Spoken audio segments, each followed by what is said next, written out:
Space World Media Group.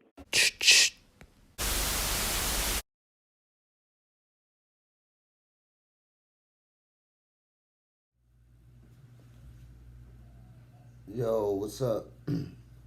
So today I'm sitting here in the office and looking at some of my messages.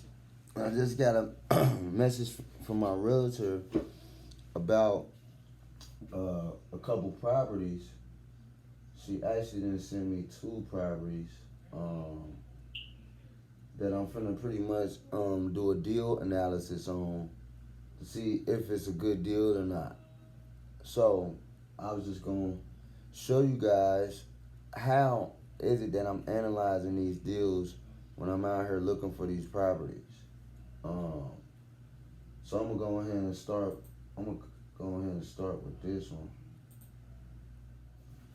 Now, normally I used to do all these calculations by hand and manually, but recently I've been working on this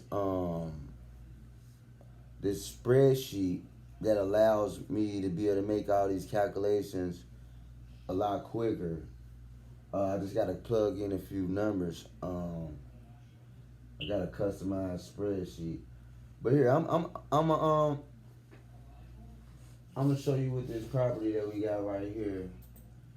I'm the type of person that I need to make sure it's a deal before I even waste my time even showing up. So a lot of times what I like to do is I like to start off looking at a couple pictures. This is on Yarmouth. It's in Cincinnati.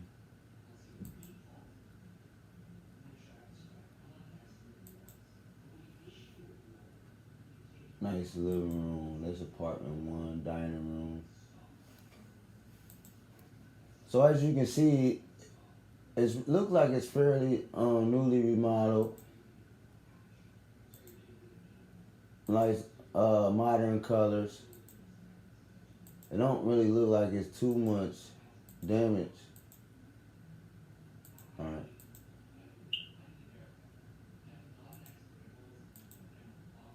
Yeah.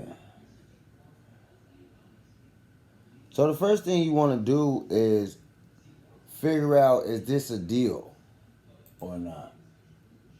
Now they asking, what's the asking price? Asking price for this property is 164, basically $165,000. Now, what we about to do is figure out, is that a good price or not? Are they overcharging or undercharging? And I like to look at a lot of key metrics to figure this out. I don't really care about what they selling it for or what the prices everybody talking about.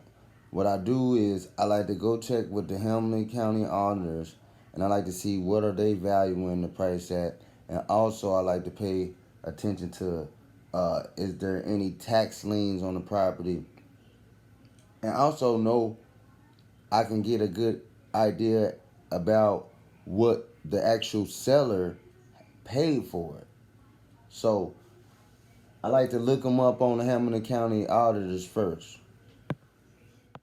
I like to check with the Hamilton County auditors for mainly two things. One, because they have an accurate measure of property features in accordance with the Hamilton County and the state. And two, is because they have the most recent sales data for all the properties being sold in Hamilton County and the state of Ohio. Now, once I have accurate measurements and property data, I plug the information into my deal maker sheet. And now that I have all the information about the subject property in one place, it's time to take a look at some comparable sales. Let me look at a couple more pictures.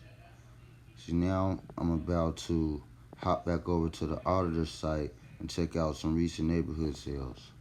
Now, when you're looking for comparable sales, what you're trying to do is find properties that have sold that have the most in common with the subject property that you're looking at.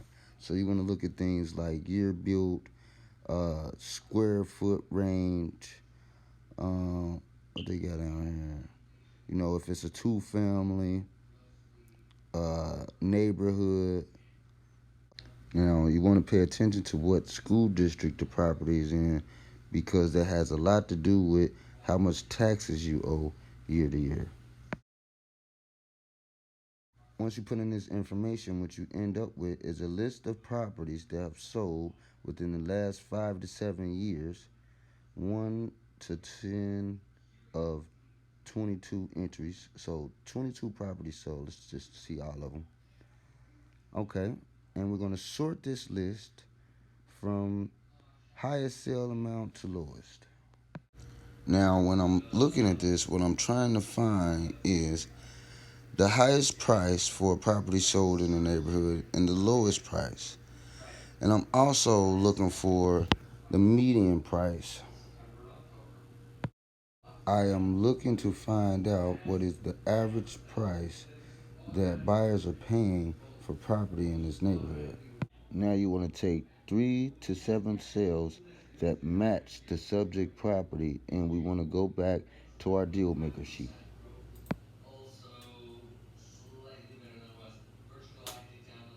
Okay, now that we have all the numbers plugged in, we can properly compare the prices in the neighborhood with the price of the subject property. As you can see, all of these are from Bond Hill.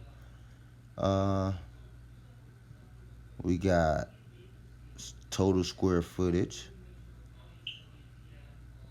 as you can see, and I made sure I put in the sale price of each individual property. Now, as I'm looking at this, it's pretty much saying no deal. Now, I'm taking a look to figure out why exactly is the deal maker machine telling me no. So this is basically saying, based off a price of $165,000, this is not a deal. Now the deal maker machine takes all these numbers and it puts them together and calculates them to give me neighborhood data and statistics. Now as you can see in this box right here, this is the neighborhood data. Now this box right here shows adjustments made based off of size, age, and condition compared to the subject property. Now let's take a look up here and see, can we see what's going on? Because all of these are pretty much in the same condition.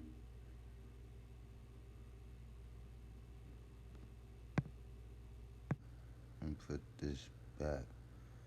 Fuck up the sheet. Okay, let me see. So basically, the average price in this neighborhood for a two-family is about 100,000. The high price is 113, and the low price is around 80,000. Now, the reason that this property is not a deal is because the asking price is about $10,000 to $15,000 over what the average person is willing to pay for the same type of property in the same neighborhood. The seller is asking for $10,000 over the highest price ever paid for a property in this area.